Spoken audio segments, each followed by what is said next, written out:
ఆరోగ్యశ్రీకి డబ్బులు ఇస్తారు. ఆ హాస్పిటల్స్ మళ్ళీ వీళ్ళకి పార్టీ ఫండ్ ఇస్తుంది. ఆరోగ్యశ్రీ అనేటువంటిది కూడా ఆరోగ్యశ్రీ ఇస్తే అప్పుడున్నటువంటి ప్రభుత్వం కాంగ్రెస్ సర్కారు రాజశేఖర రెడ్డి చాలా గొప్ప నిర్ణయం తీసుకున్నాడు. అరే ప్రైవేట్ ఆసుపత్రులలో పోయి గవర్నమెంట్ సొమ్ము 100 కోట్ల రూపాయలు, ఒక ఆరోగ్యశ్రీకి 1000 కోట్ల రూపాయలు ఇస్తున్నారు, ప్రైవేట్ ఆసుపత్రులకు ఇస్తున్నారు. 1000 కోట్ల రూపాయలని డాక్టర్లకు, అవే ప్రైవేట్ హాస్పిటల్లో డాక్టర్లకు ఎట్లయితే లక్షల జీతాలు ఇస్తున్నారో గవర్నమెంట్లోనే పెట్టండి.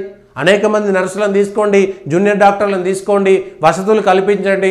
ఒక మండల కేంద్రంలో ఒక డాక్టర్ ఉండడానికి మంచి గెస్ట్ హౌస్ పెట్టండి. వాళ్ళు ఎందుకు ఉంటలేరు?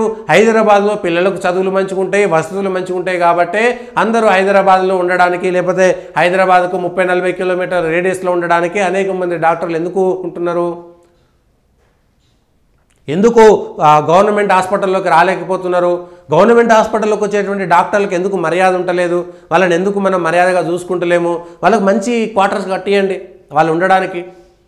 మీరు ఆరోగ్యశ్రీకి 100,000 కోట్ల రూపాయలు పెట్టే బదులు ఇది కూడా పెద్ద స్కామ్, ప్రజాధనాన్ని దుర్వినియోగం చేయడం తప్ప దీనివల్ల వచ్చిన లాభం లేదు.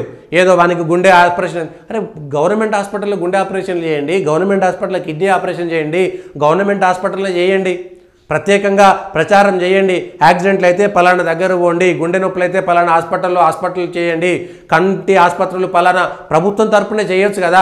ఎంజీఎంలు ఇవాళ 2,000 కోట్లతోటి వాడవడు ఉస్మానియా పేరుతో పెడతారు. తెలంగాణ డబ్బులను ఉస్మానియా పేరు పెడతారట. ఇది ఎక్కడ అర్థమో కాదు. వాడొక లంగా, వాడొక దొంగ ఉస్మానియా అనేటోడు తెలంగాణ ప్రజలను దోసుకున్నాడు. హిందువుల మాన ప్రాణాలను దోసుకున్నటువంటి ఉస్మానియా పేరు తెలంగాణ ప్రభుత్వం కట్టేటువంటి డబ్బులతోటి పెడతారట. ఇంతకంటే భావదారిద్ర్యం ఇంకేమైనా ఉందా? అదొక అంశము. అట్లా ఆరోగ్యశ్రీ అనేటువంటి దానికి ఎన్ని 100 కోట్ల రూపాయలు పెట్టి, 1000 కోట్ల రూపాయలు పెట్టి ప్రైవేట్ వానికి ఇచ్చాల్సినటువంటి కర్మేం పట్టింది? గవర్నమెంట్ ఆసుపత్రులలో ప్లేస్ దొరకక ప్రైవేట్కి పోవాలి, కానీ ప్రైవేట్లో దొరకకపోతే గవర్నమెంట్కి పోతున్నారు. ఇంత ప్రైవేట్ ఆసుపత్రులలో ఈ తూడ్చేటోళ్ళకు ఊడ్చేటోళ్ళకు 10-20 కంటే ఎక్కువ ఉండదు. గొప్పగా ఉంటే 20,000 ఉంటాయి.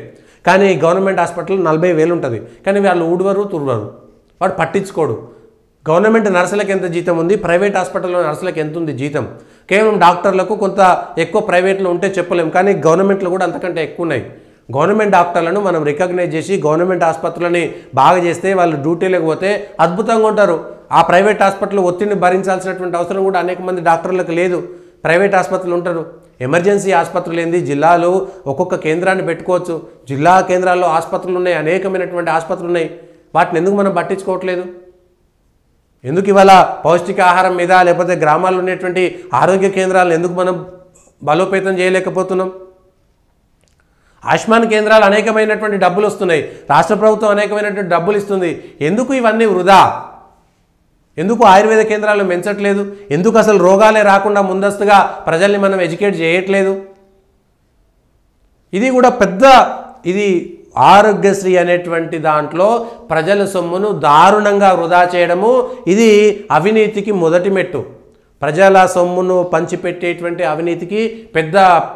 ఈ ప్రైవేట్ ఆసుపత్రుల నుంచి వీళ్ళందరికీ కూడా డబ్బులు పోతుంటాయి. మీరు నచ్చినా నచ్చకపోయినా ప్రైవేట్ ఆసుపత్రుల దోపిడీ అంతా కూడా వీళ్ళందరికీ భాగస్వామ్యం ఉంటుంది. ఒక్కొక్క ఆసుపత్రి ఒక్కొక్క పార్టీకి, లేకపోతే ఎమ్మెల్యేలకు, మినిస్టర్లకు, గెలిచేటోళ్ళకి, ఓడిపోయేటోళ్ళకి, వానికి వీనికి డబ్బులు పంపిస్తుంటారు.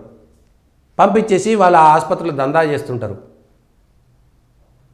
ఆరోగ్యశ్రీ ప్రైవేట్ ఆసుపత్రిలో పెట్టేందుకు 1000 కోట్లు పెడితే ఇవాళ మనం ఎయిమ్స్ లాంటి ఆసుపత్రి కట్టుకోవచ్చు. 1000 కోట్లు పెడితే 10 ఆసుపత్రులను మెయింటైన్ చేసుకోవచ్చు ఏడాదికి. 1000 కోట్లు పెడితే మనమే ఆర్థోపెడిక్స్ పెట్టుకోవచ్చు. ఎక్కడ యాక్సిడెంట్ అయినా సరే పలానా చోటికి తీసుకుపోమని ప్రాథమిక ఆరోగ్య కేంద్రాల్లో చికిత్స చేసుకున్న తర్వాత డైరెక్ట్గా హైదరాబాద్లోనో, వరంగల్లోనో, కరీంనగర్లోనో, మహబూబ్ నగర్లోనో, హైదరాబాద్ను 4 దిక్కులుగా విభజించి 4 చోట్ల 4 బాగా పెద్ద ఆసుపత్రులను కట్టించుకుంటే సరిపోతుంది. అందరూ హైదరాబాద్కే రావాల్సినటువంటి అవసరం కూడా లేదు. పాత 10 జిల్లాల్లో కనీసం 5, హైదరాబాద్లో ఒకటి, హైదరాబాద్ రంగారెడ్డికి ఒకటి పెట్టి 2 జిల్లాలకు కలిపి ఒక పెద్ద ఆసుపత్రి కట్టుకోవచ్చు, సరిపోతుంది. తద్వారా మస్తు లక్షల మందికి, కోట్ల మందికి చేసుకోవచ్చు.